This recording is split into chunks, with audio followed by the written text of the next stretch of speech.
एक गीत 100 अफसाने। Radio playback India लेकर आता है हर हफ्ते हिंदी फिल्मों के किसी एक गीत से जुड़े कुछ मजेदार किस्से, कुछ रोचक कहानियां। एक गीत 100 अफसाने। Radio playback India. नमस्कार दोस्तों, एक गीत 100 अफसाने की एक और कड़ी के साथ हम फिर हाजिर हैं। नमस्कार कबूल करें संज्ञा का। विश्वसनीय सूत्रों से प्राप्त जानकारियों और हमारे शोधकर्ताओं के निरंतर खोजबीन से इकट्ठा किए गए तथ्यों से परिपूर्ण है एक गीत 100 अफसाने की ये श्रृंखला। आज के अंक के लिए हमने चुना है वर्ष 2005 की फिल्म ब्लैक का गीत हाँ मैंने छूकर देखा है। गायत्री अय्यर की आवाज, प्रसून जोशी के बोल और मोंटी शर्मा का संगीत। किस तरह से फिल्म ब्लैक के लिए इस एकमात्र गीत की योजना बनी? इस गीत के कंपोजिशन में मोंटी शर्मा ने राम प्रसाद शर्मा की सिखाई किस शिक्षा का प्रयोग किया?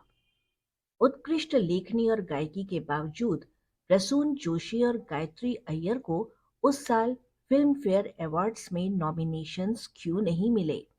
इस गीत की रिकॉर्डिंग से जुड़ी कौन सी बात गायत्री अय्यर ने बताई?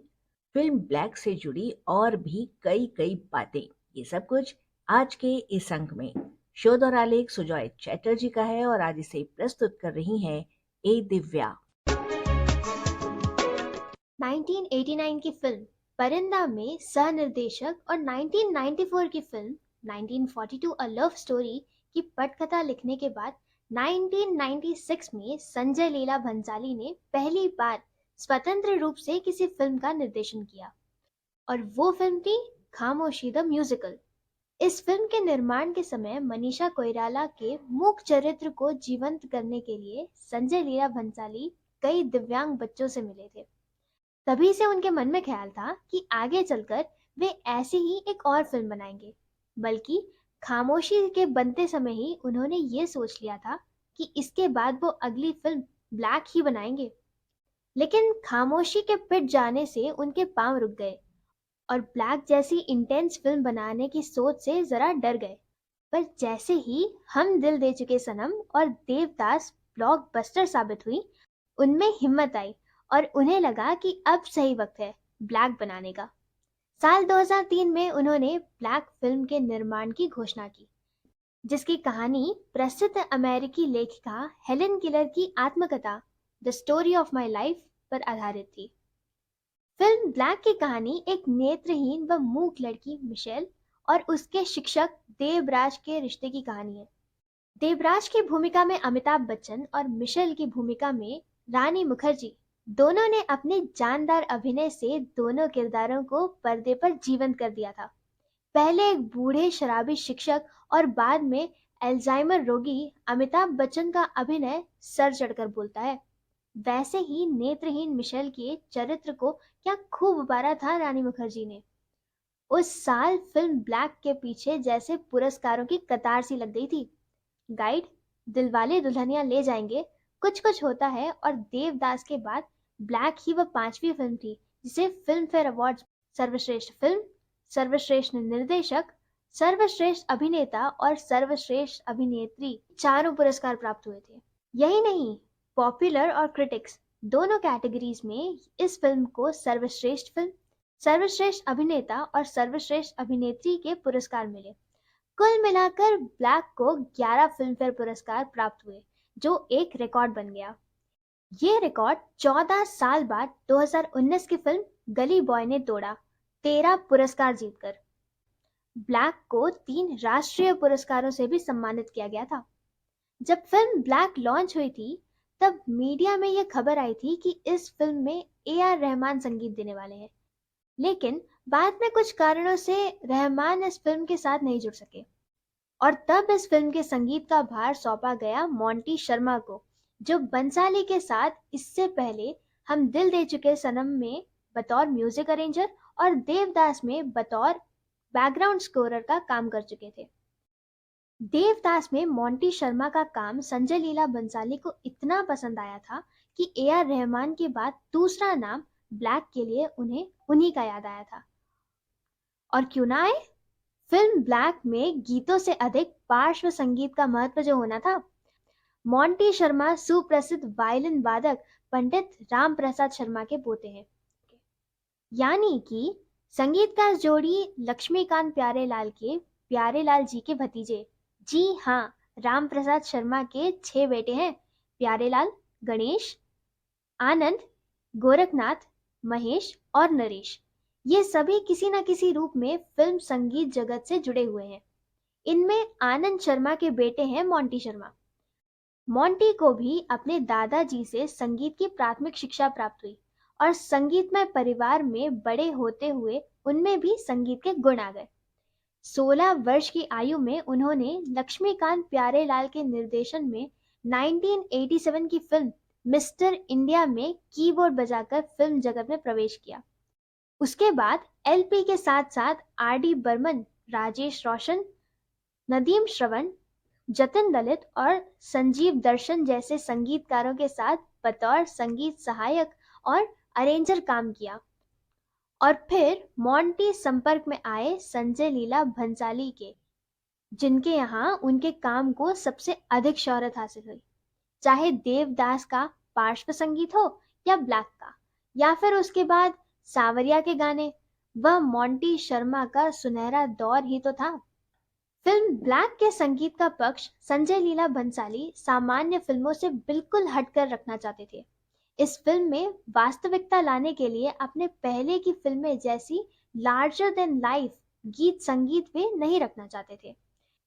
फिल्म के पार्श्व संगीत को ही फिल्म के मुख्य संगीत के रूप में प्रोजेक्ट करते हुए कुल 22 इंस्ट्रूमेंटल पीसेस का साउंड ट्रैक तैयार हुआ। ये पीसेस फिल्म में बतौर पार्श्व संगीत सुनने को मिले और उन्हें iTunes पर जारी किया गया। दोस्तों, इन 22 इंस्ट्रूमेंटल्स के अलावा इस साउंड ट्रैक में एक गीत भी था जो आज के हमारे इस अंक के केंद्र बिंदु में है। फिल्म का यह एकमात्र गीत है हाँ मैंने छू कर देखा है, जिसे लिखा प्रसून जोशी ने और गाया गायत्री अय्यर ने। यह गीत इसी उद्देश्य से रचा गया था कि इसका प्रयोग फिल्म में पार्श्व संगीत के तौर पर ही किया जाएगा। इस गीत की रचना प्रक्रिया के बारे में बताते हुए मोंटी शर्मा ने कहा कि उन्होंने अपने दादा राम प्रसाद शर्मा की शिक्षाओं का पालन किया कि पहले किसी स्थिति के भीतर ज्ञात भावनाओं को पहचाने और फिर यह देखने की कोशिश करें कि उन भावनाओं को संगीत के माध्यम से एक अलग स्तर तक कैसे ले जाया जा सकता है। रानी मुखर्जी के सीक्वेंसेस के लिए उन्होंने स्ट्रिंग्स और पियानो पर लो ऑक्टेव ध्वनियों का प्रयोग करते हुए एक उत्थानकारी आभा उत्पन्न करने की कोशिश की। दूसरी तरफ अमिताभ बच्चन के हिस्सों के लिए आर्मेनिया देश का वाद्य यंत्र डुडुक का प्रयोग किया। इस तरह से मिशेल और देवराज के चरित्रों और उनके मनोभाव के वैषम्य को संगीत के माध्यम से साकार किया। 21वीं सदी के पहले दशक के अग्रणी गीतकारों में एक नाम प्रसून जोशी का है, जिन्होंने उस दौर में एक से एक अर्थपूर्ण गीत फिल्म जगत को दिए और ये गीत भी उन्हीं में से एक है। मौसम की अदला बदली में पवन गुलाबी हो जाती है, हाँ मैंने छू कर देखा है। रात सरक कर चलते चलते बिल्कुल आधी हो जाती है, हाँ मैंने छू कर देखा है। जितना सुंदर गीत का मुखड़ा उतने ही खूबसूरत इसके अंतरे। पहले अंतरे में प्रसून जोशी कहते हैं, गरम गुनगुनी धूप से बात की है मैंने, पानी के बहने में हंसी सुनी है मैंने, सब कहते हैं दीप बुझा है लेकिन बाती सो जाती है, हाँ मैंने छू कर देखा है। पार्श्व गायिका गायत्री अय्यर ने भी बहुत अच्छा गाया है ये गीत और इस गीत से उनके गले के विस्तारित रेंज का पता चलता है।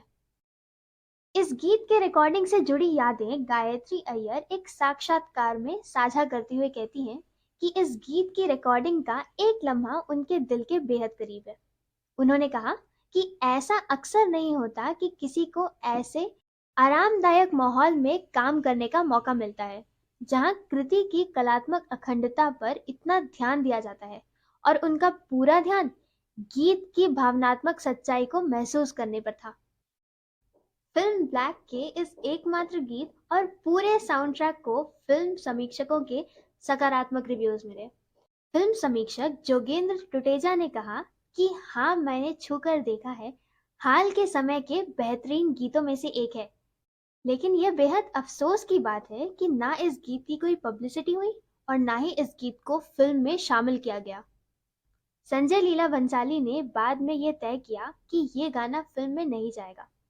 बाद में पूरी फिल्म से अलग अलग दृश्यों को संपादित कर इस गीत का एक वीडियो बनाकर रिलीज किया गया। समीक्षक श्रुति वसन ने भी इस गीत की तारीफ करते हुए कहा कि प्रसून जोशी का जादू फिर से चल गया है। स्क्रीन पत्रिका ने लिखा कि इस फिल्म में संगीत इतनी सहजता के साथ कथानक के साथ एकाकार हो गया है कि इस तरफ अलग से लोगों का ध्यान ही नहीं गया। यही बात एक साक्षात्कार में मोंटी शर्मा ने भी कही थी कि अगर बैकग्राउंड म्यूजिक अच्छा बना हो तो वह दर्शकों के अवचेतन मन में चलता है, उसकी तरफ अलग से दर्शकों का ध्यान नहीं जाता। लेकिन अगर बैकग्राउंड म्यूजिक को ही हटा दिया जाए तो दर्शक फौरन इसके न होने की खामी को पकड़ लेंगे। किसी भी फिल्म में गीतों से अधिक महत्व पार्श्व संगीत का होता है। किसी भी फिल्म के निर्माण में तकनीकी दृष्टि से गाने न भी हो तो चलता है, लेकिन बिना पार्श्व संगीत के कोई फिल्म नहीं बन सकती। पार्श्व संगीत से कहानी में नाटकीयता आती है, किरदारों के अभिनय को जान मिलती है और दृश्य का प्रभाव कई गुना बढ़ जाता है। बिना पार्श्व संगीत के ऐसा लगेगा जैसे हम कोई फिल्म न देख रहे हो, बल्कि अपनी पड़ोसी के घर में झांक कर देख रहे हो कि वहां क्या चल रहा है। जैसे कि हमने पहले बताया कि फिल्म ब्लैक का संगीत और पार्श्व संगीत एक दूसरे से अलग नहीं है। लेकिन मोंटी शर्मा को मिलने वाले पुरस्कारों की बात करें तो उन्हें सर्वश्रेष्ठ पार्श्व संगीत के ही पुरस्कार इस फिल्म के लिए मिले। फिल्म फेयर, आईफा, स्क्रीन और जी सिने अवार्ड से उन्हें नवाजा गया। फिल्म के एकमात्र गीत के फिल्म में ना होने की वजह से इस फिल्म को गीत विहीन फिल्म मानते हुए इस गीत के नॉमिनेशंस किसी भी अवार्ड फंक्शन में नहीं शामिल हुए। मोंटी शर्मा को तो फिर भी पार्श्व संगीत के लिए कई पुरस्कार मिले, पर प्रसून जोशी और गायत्री अय्यर का काम पूरी तरह से नजरअंदाज हो गया। उस साल फिल्म फेयर में सर्वश्रेष्ठ संगीतकार का पुरस्कार बंटी और बबली के लिए शंकर एहसान लॉय को, सर्वश्रेष्ठ गीतकार का पुरस्कार कजरारे गीत के लिए गुलजार को और सर्वश्रेष्ठ पार्श्व गायिका का पुरस्कार कजरारे गीत के लिए ही अलीशा चिनॉय को प्राप्त हुए। फिल्म ब्लैक में मोंटी शर्मा का काम संजय लीला बंसाली को इतना पसंद आया कि उन्होंने अपनी अगली फिल्म सांवरिया में संगीत देने का जिम्मा मोंटी को दे दिया और इस तरह से पहली बार मोंटी शर्मा एक फुल फ्लेज्ड म्यूजिक डायरेक्टर बने। सांवरिया का संगीत और पार्श्व संगीत दोनों मोंटी शर्मा ने ही किया। फिल्म सांवरिया के गीतों ने चारों तरफ धूम मचा दी। मोंटी शर्मा और संजय लीला भंसाली दोनों की ट्यूनिंग बहुत अच्छी जम गई थी, लेकिन मोंटी को लगने लगा कि अब आगे भंसाली कैंप के बाहर भी काम करना चाहिए। इसलिए जब भंसाली साहब ने अपनी अगली फिल्म गुजारिश के लिए मोंटी को ऑफर दिया तो मोंटी ने इनकार कर दिया और वहीं से संजय लीला भंसाली स्वयं संगीतकार बन गए। लेकिन आगे चलकर मोंटी ने एक बार फिर भंसाली साहब के लिए गोलियों की रासलीला रामलीला का पार्श्व संगीत तैयार किया। तो दोस्तों, यहाँ आकर पूरा होता है एक गीत सौ अफसाने का हमारा आज का एपिसोड। हमें उम्मीद है आपको पसंद आया होगा। अगले सप्ताह फिर किसी गीत से जुड़ी बातों को समेटकर हम फिर उपस्थित होंगे। तब तक के लिए अनुमति दीजिए। नमस्कार। एक गीत सौ अफसाने। Radio Playback India.